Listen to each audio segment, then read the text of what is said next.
Okay, welcome back to House Human Services. This afternoon, we're taking some testimony on a bill that we do not have possession of, but for which we have an interest in. S 278, an act relating to cannabis. And so we are going to hear from the Cannabis Control Board, the Department of Health, and the director of the Cannabis Action Fund. So, Mr. Pepper, be glad to have you take the seat. And just to be clear, members, we're only going to deal with the public health aspects of this, which pertain mostly to the increase in the packaging and purchase. So the witnesses, that's just a FYI for the witnesses. We're not going to be taking testimony about events and things like that. So welcome. Thank you. James Pepper, Chair of the Cannabis Control Board. Always great to be in this committee. Usually come here around this time of the calendar year. Last one. S 278, an act relating to cannabis. I think what you notice is every year there's generally a cannabis bill. This industry evolves very quickly, and we always spot things that we didn't know about last year, and we ask for essentially a good housekeeping bill every year. And then sometimes things get tacked onto that good housekeeping bill, because there's other interested stakeholders other than the cannabis board, the regulatory authority. This bill was a little bit different because it started off mostly it started off in Senate Economic Development, and they look at the cannabis industry through a much different lens than the House Government Operations Committee, where the bills have historically started. So this has a lot of, industry specific requests in it, a lot of industry specific recommendations as how the market should evolve over time, and market should evolve over time. But the nature of my testimony in the Senate and in the House GovOps Committee so far has really just been what it would take to implement some of these things at the board level. Not taking a position on the policy. I mean, we're regulators. We're not really trying to substitute our judgment for what the legislature wants this market to look like or how it should evolve. So one of the documents that I asked Lori to post today just gives a comparison of how other New England states handle some of these issues. And that's I forget exactly what it's called, but it's kind of an Excel spreadsheet looking chart. So you can get just a sense. One of the main themes out of the Senate was we're moving in a direction right now under this administration towards some kind of possible rescheduling of cannabis, maybe opening the floodgates towards interstate commerce of certain cannabis products. So one thing that they wanted to do through this bill is to start to have a little bit of more regional harmony amongst our regulations, so that if the kind of floodgates of interstate commerce are opened, that we wouldn't have a patchwork, especially in New England, of policies and products that are allowed in Connecticut, but not allowed in Vermont. So that was one of their motivations. The packaging limit, per package limit, moving from 100 to 200 was one example of that. I think you can see the states on my chart that have that 200 per container limit. The idea that, and then the 2 ounces, there is one update to the chart that just happened, I think last week, which is Massachusetts increased their transaction limit to 2 ounces. They're the kind of one New England state, I think, that had a 1 ounce per transaction limit. I should just say just a little bit about a transaction limit. This is, you walk into a store and you're allowed to purchase up to 1 ounce of cannabis. And that is also the amount of cannabis a person can have on their person and not face civil penalties. So when the Senate Economic Development Committee wanted to raise this to 2 ounces in a single transaction, then they also increased that civil penalty threshold to 2 ounces, so that you couldn't, you didn't want to be in the position where you're selling someone enough cannabis to make them violate the law. So that's why, you see not just the 2 ounces being raised in the transaction limit, but also in Title 18, which are the kind of criminal and civil penalties for cannabis possession.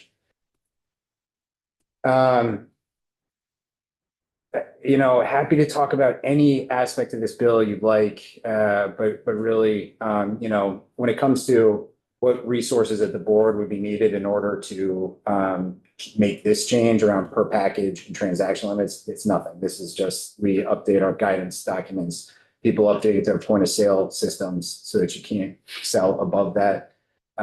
This is almost like flipping a switch. Some of the other portions of the bill have given us a little bit of concern about how we're going to effectively implement them, given our current resources. But almost everything in this bill is permissive. It doesn't force the board to do anything that's unwise or not in line with our resources. It gives us the flexibility to roll out these pilot programs slowly and to the best of our ability, as well as outsource a lot of some of the kind of more complex issues to third parties. Like, for instance, for the event licensing, it gives us the authority to say, you need to have private security, or you need to hire a, deputy sheriff to be on call at the event, in case something bad happens. We don't necessarily have to be boots on the ground at these events, which will likely happen at night, on the weekends, times when we don't generally have field agents, out in the field. So, I'm not seeing on our website, unless somebody else has found it, the sort of state by state comparison. Do you know? It's comparing regional cannabis policies. It looks like this. I think it's under his testimony. Written testimony is where I've. Oh, The yeah. document itself is Oh, under sorry. my name, and it's called written testimony, which I is, see it now. yes. Thank you, sorry. Of course, I had every other one open. All right, thank you. I know there's a lot of sometimes confusion about all the various caps and limits that are in the cannabis statutes. So I may just give you a quick primer on that. So we talked about the transaction limit. That's how much a person can purchase with a single swipe of a credit card. There's no real prohibition on them walking out the door and then walking back in and buying another ounce. There's a serving size limit of 5 milligrams per edible, per beverage, per cannabis product. There's that per package limit, which is being proposed to increase currently is set at 100 milligrams per package. There is a potency cap on flower, a THC potency cap, 30%. So people cannot grow flower that has more than 30% in it illegally. And then there is a cap on solid concentrates. Again, these are things like concentrated cannabis, and that can't be more than 60% THC. So in looking at this chart that I've finally found, I guess I'm curious, because you were just talking about trying to create some consistency, particularly in New England, with potential federal changes on the horizon. But I guess I'm not seeing the majority of states doing what you're actually proposing to do here. I didn't propose this. Or Yes. somebody is proposing Yes. to do here. Yeah. I think there are quite a few areas where that was the motivation around event licensing. Most of our New England states, there are a number of states that do event licensing or have some form of social consumption allowance. That's what we don't have in Vermont. So you can purchase cannabis, but if you're not a homeowner consuming the cannabis in your own home, there's no legal place to consume it. So that's trying to kind of capture, we know people are doing it. Why not just regulate it a little bit? So that's that. There's a piece around delivery. I think we're just one of the minority states that doesn't have delivery. There's even a piece towards the end about authorizing our governor to enter into interstate commerce compacts for cannabis products if one of 4 triggering events happens that would allow for interstate commerce. That would give the governor the authority to negotiate who's collecting the tax, what taxes apply, how to do product recalls, what health and safety standards. We want products that are being shipped into the state to meet. And so, I mean, again, the bill, not necessarily on the like the product limits, or the per container limits, but elsewhere is trying to anticipate a world where there may be cross-border sales. I appreciate that. Thank Can I you. just- Yeah, go ahead. Could you said that, I think it was Mass just made some changes to theirs. Or It's not reflected here. can you just repeat those for me Yes, Massachusetts, it's on the transaction limit. on the transaction? So limit? their Okay. transaction limit, I think, was 1 ounce, and they just bumped it up to 2 ounces. Okay.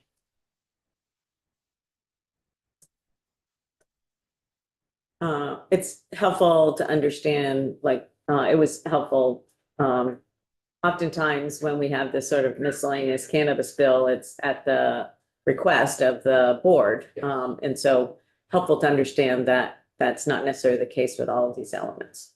There's the one request that we made in here is to eliminate from statute, again, just a good housekeeping thing, doesn't actually have to happen this year, but we no longer have integrated licenses. All of them have relinquished their integrated license and split them up into their component parts. And so, and we're not issuing new ones. So there's probably about 20 different references amongst the various statutes to integrated licenses. So this bill just strikes all those references. So that's one thing that we did ask for. There's 3 sections of the bill that the tax department has asked for, just to clean up some of their statutory requirements. Nothing substantive, very technical. And then I think the rest of it were requests from other entities. Thank you. You have anything else you want to say in terms of your comments? Okay. Yeah. Questions for Mr. Repper? Yeah, go ahead, Representative Bishop. I see in your summary of section 6, which is the focuses on delivery. There's reference to something that I was wondering about, but I'm not sure I'm understanding it, is how it compares to alcohol, what we currently allow in Vermont with respect to the delivery of alcohol. I don't know if that's something that you could. I didn't draft that, so I actually Oh, okay. don't know. I think our general counsel drafted that, and he has a longer history in the alcohol space. Gotcha. I don't know what we do with alcohol. I know that we lifted the sunset on the ready-to-go beverages. Right. That you can kind of purchase at a bar and, but I don't know how much alcohol we deliver. I don't think we do any spirit delivery. I have no idea, and not the jurisdiction of this committee, but you might be able to find that out downstairs in House. I'm just wondering whether we would be treating them similarly or differently, is what they're asked for. Yeah, I understand the question. I think that I guess there's a nexus to public health there. Yeah. Potentially, yes, obviously, I don't know the answer. I don't know the answer to that question, but we can perhaps find that out from our House General and Military Affairs Committee, which they should know the answer to that question. See, the bill is still in their jurisdiction. They're still working on it. And then it still has a ways to go because it has to go to Ways and Means after that because of the fee changes and the tax department stuff. So, okay, any other questions for Mr. Pepper? Thank you so much. Thank you. For you being here, James. Thank you.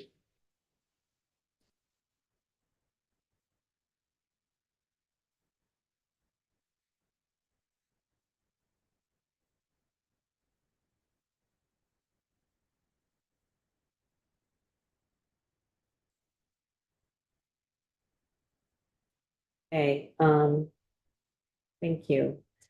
We're gonna, oh, Shayla did pop in there. Okay, thank you, Shayla, for being here, and I see you have Tony with you. So welcome to House Human Services, and we're interested in the Health Department's thoughts on, in particular, I think you probably figured out the public health aspects of these proposed changes in Act 278 to the cannabis laws we have. Great. Yes, happy to be here. Shayla Livingston, Interim Deputy Commissioner at the Health Department, and Tony Folland, who is from our treatment team at the Division of Substance Use, is here to keep me straight on all of my facts. So I can be brief. We did go and testify in front of House GovOps, and they actually had a bunch of data questions. So we sent the committee like our laundry list of data, and we're happy to go over any of that, but I won't do that unless you would like that. I can speak first to the bill specifically. So we really appreciate that currently we're maintaining the existing THC potency caps, concentration limits, and we would like to see the bill maintain the single serving package limits and not increase those. So those are the big, if I was just going to summarize our big takeaways when we think about public health and we think about cannabis regulation. The health department was part of trying to put in place the safeguards for when this original law passed, and concentration and serving size and dose, the dose that a human gets is a very important aspect of reducing, poisoning for kids, reducing overconsumption, trying to ensure that people are not, using too much at once. It can, potency, concentration, serving size, all of those things are really important to how much a human being is taking into their body. And so when we look at that, that group of regulations, that's why those are important for public health. We want to maintain the existing purchase and possession limits, again, discouraging heavier consumption, and finally maintain the existing advertising rules, which the Senate bill does do. And the advertising changes, again, this is a public health practice of trying to decrease any exposure of targeted advertising to youth, and was something that was really important to us in the original passage of this law, and would like to make sure that stays the same, and it does in the version, I believe, that's in front of you. So we just want to hang on to that as it passes through the House. Specific questions, I'm happy to talk about impact or health, but those are our big pieces. And so again, in the language that's in front of you, it's really about the single serving size packaging and possession and purchase limits that we want to see the current standard maintained and not see those increase. The other pieces we're taking care of in the Senate. Okay, thank you. Tony, you have anything you want to add? I think the only thing that I would add is that just in size and scope, if you think about what is 1 ounce of marijuana, we're talking 40 plus, the ability to roll 40 plus joints out of that already. So that is a substantial, when we start talking about size. So if you think about the amount of consumption just on the current existing law, so thinking of increasing that, and part of our goal health-wise is the more you have accessible at any given time, the more likely, particularly if you have a substance use disorder, the more likely you are to overindulge. And so if we are already talking that somebody could roll conceivably 40 joints off what they can purchase now, the thought of being able to double that amount at the singular purchase puts folks at higher risk. Thank you. Questions for Tony or Shayla? Okay, thank you very much. We appreciate you being here this afternoon. Thanks. Okay, Dave.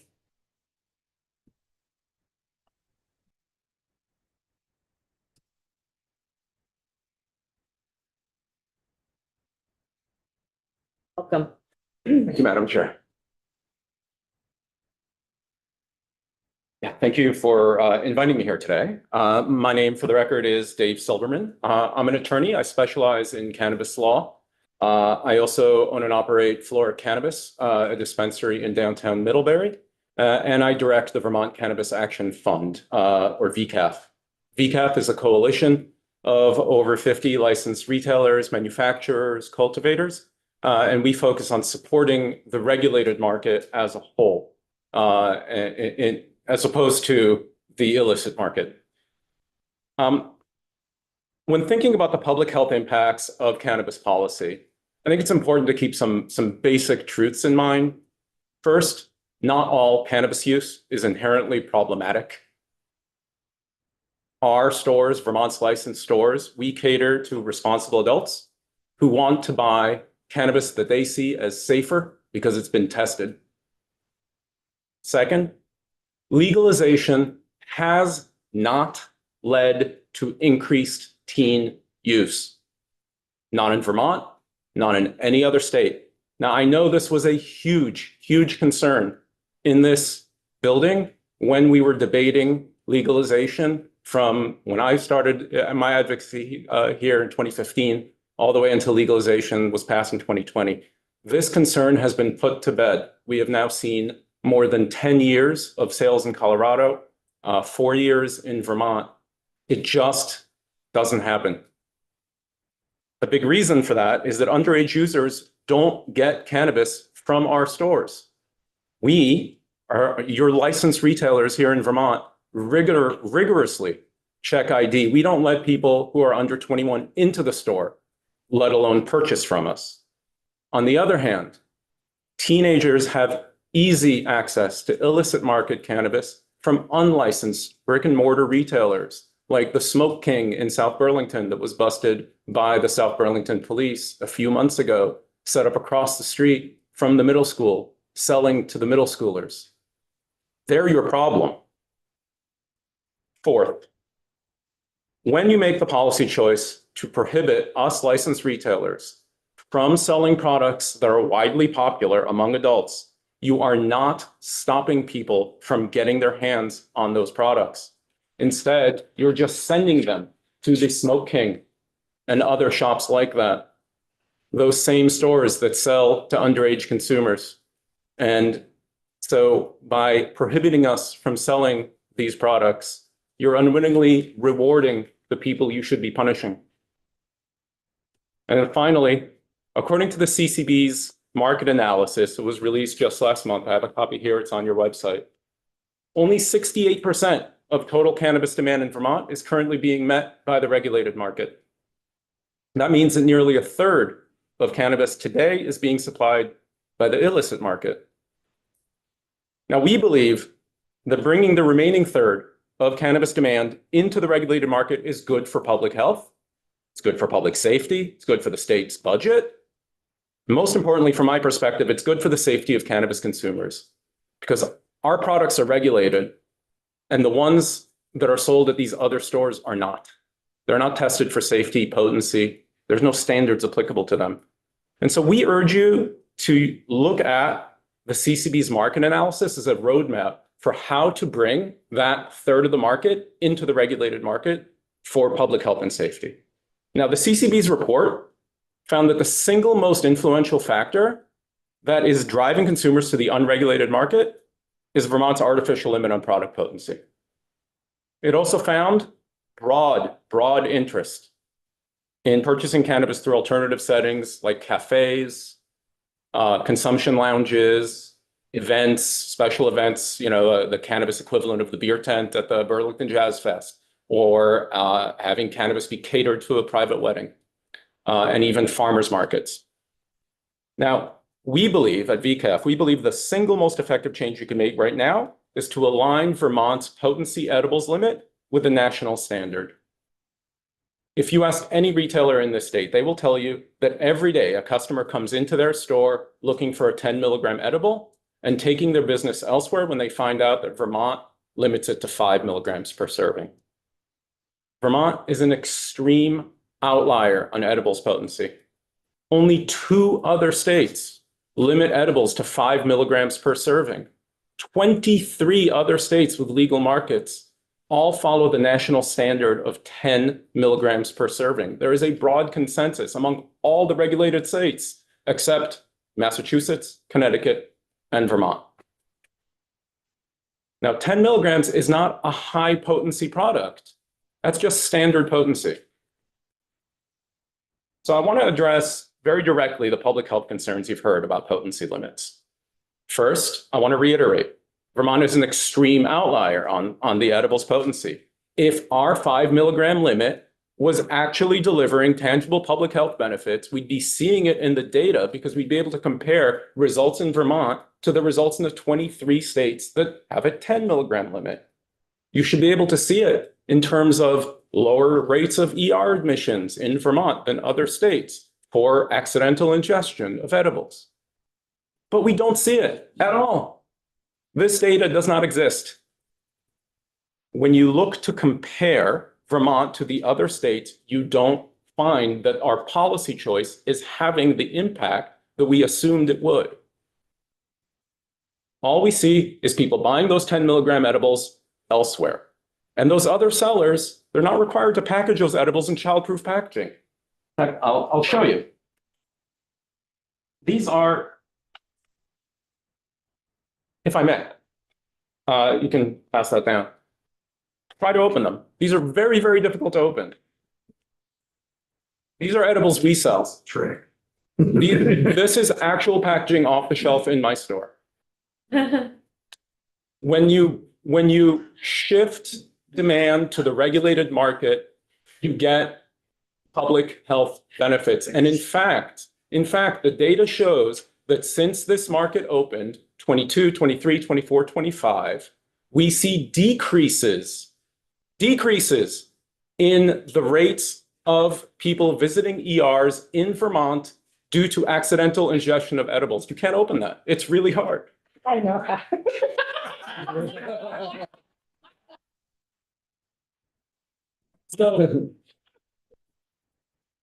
So again, if we can drive the adults who are buying their 10 milligram edibles off market and buying it in Ziploc bags or even like Skittles bags that you just rip open, if we can drive those people to our stores, and those people happen to be parents who have kids at home, now their edibles will be more secure from accidental ingestion by their children. That's the promise of the regulated market. And that promise, again, it's delivering. We see it. We see it in the data. Again, ER visits related to accidental ingestion is down. So I think. I'm glad the law about childproof packaging is working. And we support it. Some people say it's adult proof. With That one is proving to be adult. You have to push really hard, turn and pull. There we go. There you go. So, the other thing on, How to do it. I just didn't do it. Yeah, okay. this is the risk of show and tell. That's exactly it. We get sidetracked, so. Ah, The second thing, Did Eric figure it out? oh, the button. I knew. Let's push on the dots. you have to push really hard. Yep. To do with the dots, yeah. My 5-year-old son told me how to do it. Nice. Oh. And off. So, secondly, it's important for us to separate the discussion of edibles potency from the discussion around concentrates potency. The concerns that you've heard over the years about things like cannabis hyperemesis syndrome and things like that, those are not related to edibles. They're related to high potency concentrates. Now, that's two very different products with two very different risk profiles. So when we talk about 10 milligram edibles, moving this from a 5 milligram limit to the national standard, we are not talking about the 60% potency cap. We're not implicating the questions about those risks. Different risks, different products. And for folks who, intentionally conflate those two items, that doesn't clarify. That's intended to confuse. So look, we support the stated purpose of S278 to bring cannabis users into the regulated market from the illicit market. More broadly, we want everyone, your colleagues in this chamber, we want the legislature to base cannabis policy on facts, on careful analysis of facts and data, and not on well-intentioned, but ultimately factually unsubstantiated concern. And so I thank you for your time. Thank you for having me in today. I'd be happy to answer any questions you have. Thank you. Questions for Mr. Silverman? Yeah, go ahead. Don't I have access to 10 mg edibles right now by just having two? You do. And the thing is that a 20-pack of 5 mg edibles and a 20-pack of 10 mg edibles costs approximately the same to produce. And so if the solution is for a person to eat two, then you are, another way to look at that is a 100% tax on edible purchasers. Because what they want is 10. And I could sell them a 20-pack of 10 mg gummies for less than $1 more than what I sell this package for. That's just, it's a cost of production thing. Thank you. Thank you, Mr. Silverman. We appreciate you being here today. Oh, I'm sorry, I didn't see that. I'm wondering if you could talk a bit about advertising. Did they change any in the bill or I think advertising is good. it's good? Okay. And as well as delivery. So this bill does have a delivery pilot program in it. My group, we've talked about this internally a lot. The majority of my group oppose delivery. Almost everyone in my group opposes delivery as currently written. We think this doesn't get it right. We think a lot of work needs to go into getting delivery right.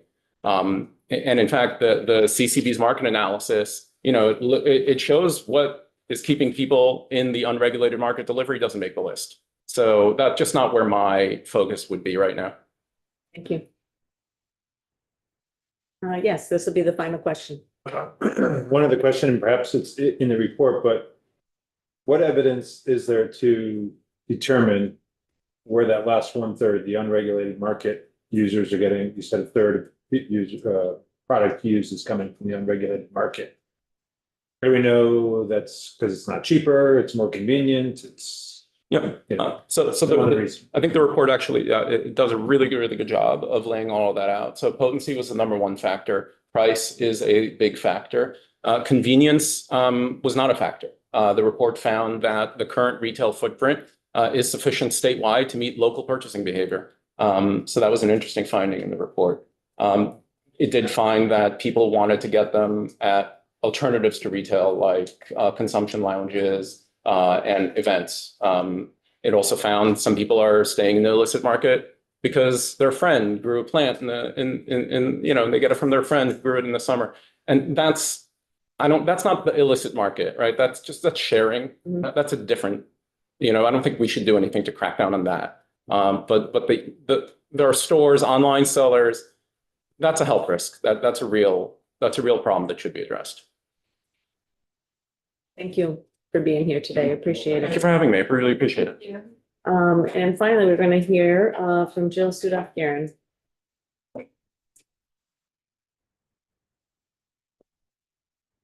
Sorry. And we have information from the Vermont Medical Society that Jill provided to us on our website. Thank you for having me. Hopefully I'll be letting you go very quickly. This should be brief. I know it's been a very long week. Jill Sudoff-Garin. Today I'm representing the Vermont Medical Society, American Academy of Pediatrics Vermont chapter, and Vermont Family Physicians. And very similar to what Shayla told you, we are pretty pleased and not opposed to the version of this bill that passed out of the Senate because they removed the sections that would have increased the potency of the high concentrate products, and it would have stripped out our advertising regulations, which we have really been focused on as they are protecting youth from more and more normalization around these products. They're seeing the signs everywhere. They're seeing a lot, and so we're trying to protect youth. And then this bill also was asking to decrease the excise tax, and we know that price is a factor for youth as well. And as you know, 30% of the excise tax goes to prevention, so we really want that to be retained. So as I said, we are not opposed generally Just so you know, the Vermont Medical Society works with the CCB and has worked with them. We were just in a work group this fall. We try to, provide information and, really try to strengthen the market as much as we can with input from clinicians on the field. That being said, our remaining concerns match what the Department of Health said, and it's really about the package size from 100 milligrams to 200 milligrams. We don't really see a need for that. And as far as buying 2 ounces, I think James said it, like people could just go to a different store. Like it doesn't seem like this is actually going to be something that helps the market that much. What we do know is that, Dave said that there hasn't been an increase in the reported use among youth, but we do know that we have some of the highest, we have the highest reported use of cannabis in the nation and some of the highest rates among our youth. I will just say that that's 26% of our high school students that report past month cannabis use, and then 48% of our 18 to 25-year-olds currently use cannabis products. So that's also very high. We have talked to some of the emergency physicians at UVMMC. Dr. Jim Whitlich put in testimony in the Senate just around, what he sees in his ER.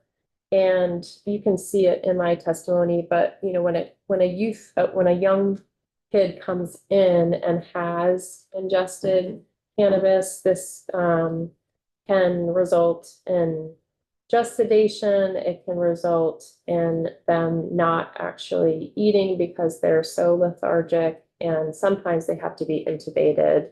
So we're really just trying to protect kids from this.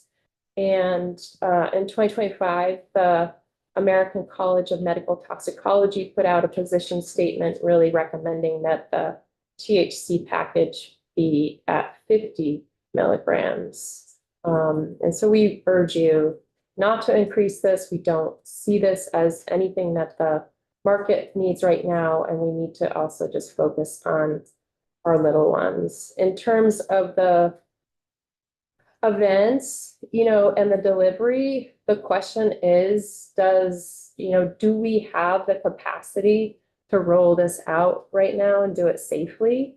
Does the CCB have the ability to enforce this? It doesn't seem like we really, we've heard that there's oversaturation of cannabis retail opportunities right now, and the delivery mechanism would shift this over to the 400 plus growers. And so it's really just opening that wide open, and we just don't think that that's necessary at this time.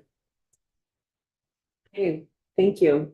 And was that you listed off the Data? hearing, so that was a uniform consensus among those organizations? Yes. Thank you. And just when you look, my testimony is actually really long because there's a lot of data coming out right now. And I just thought, if people want to see the data, I think actually there's a study that came out in February that really shows the links between regular cannabis use and mental health conditions. And then I think the New York Times has some thoughtful pieces around, what do we need to do now that there's so much access?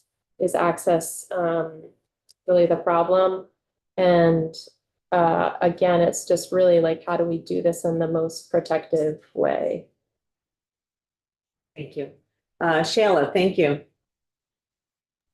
Sorry, I just wanted to sort of reiterate what Jill was saying, and I don't know if I can share my screen or if you don't want that, but I have a data brief that shows the increased use rate since the legalization since both decriminalization, legalization, and then the retail market. And the YRBS data is what we're using to track the high school kids. We only had 1 year of that since the retail market went into effect. It did go up. That's just 1 year.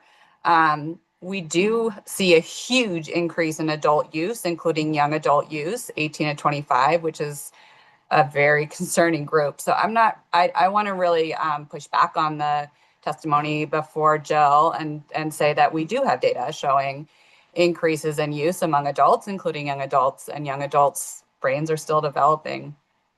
So I don't, we did this, we didn't, it has not been regulated. The retail market is very new. There is no reason to go about changing it in this moment without more information. We do not make decisions in public health with one survey year of data. And so I'm not going to say oh my gosh, hair on fire, the high school students are using more since the retail market, because we need more information. And so, but we do have data showing the trends are going up and going up very, very steadily since decrim. So I think it's really important that this committee knows that. The other piece that's going up is cannabis use dependence. And so in youth, 12 to 17, cannabis use disorder has increased since legalization. So again, I think it's really critical to, we can walk through all the links and all the data and all the information we have, but this is a new market. What we see is increases. I love the packaging. I'm so glad about the packaging. Hopefully we will see decreases. I'm not sure what ED data he's looking at. My ED data, the latest ED data I have from the health department is from 2022. So that's when the market came online. So we don't have the information since then that's validated at this point. So I really, really ask this committee to consider leaving the laws in place that we have thoughtfully put in place in Vermont to make sure that there is safety around this substance, and wait until we can actually say with certainty whether poisonings are going down, et cetera, because right now the information is that it's going in the wrong direction that we have from the health department. So just reiterating what Jill said, I think we would rather just leave it and wait and see. Thank you. Okay. So we're not going to take a great deal more testimony on this. We'll be providing feedback to the House General Committee. Government Affairs. I always say general, and it's not. It's Government Affairs. I know that's because part of what they used to do was over there in the other committee. So, for today, I think we're done.